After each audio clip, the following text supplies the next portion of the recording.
څنګه پرېښودل کېږي او هغه ګناهونه چې موږ تاسې د ورځې په اوږدو کې پرې اخته یو هغه څنګه موږ پرېږدو چې بیا رانه تکرار نشي.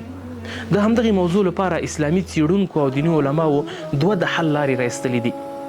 که دغه عملونه موږ تاسې د ورځې په اوږدو کې تکرار کړو، د ورځې په اوږدو کې ترسره کړو، نو دا په یاد ولرئ چې په هیڅ وخت کې به له موږ تاسې څخه ګناه ونه شي، هغه که غټه ګناه وي او که وړه ګناه وي. اسلامي علماو د ګناه د پرېښودو لپاره یوه د حل لاره دا رایستلې. هغوی ویلي چې لومړی خو کوشش وکړه چې د ورځې په اوږدو کې درنه ګناه ونه شي، له نفس سره دې مقابله وکړه، له شیطان سره مقابله وکړه.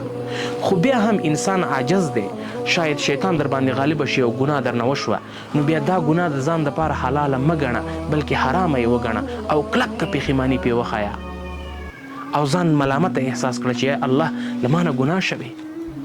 دوهمه دا ده چې کله د شپې وده کېدی د ورځې ټول حساب له ځان سره وکئ او د ورځې ټول ګناهونه راجمع کئ، هغه ټول محاسبه کوي او بیا دا فکر وکړئ چې ما څومره ګناهونه په دغه ورځ کې کړي. کله چې دا راجمع کړه بیا د الله عزوجل دربار ته لاسونه پورته کړه او له الله عزوجل له دربار څخه وغواړه چې یا الله ما خو د ورځې په اوږدو کې دغه ګناهونه کړي، الهو العالمین د تل لپاره زما له دغې ګناهونو څخه زړه تور کړي. الهو العالمین زه ډېر عاجز بنده یم، الهو العالمین ته ماته نور د ګناه کولو توان او طاقت مه راکوې. دا ګناه د الله عزوجل له دربار څخه د زړه له اخلاصه وغواړئ.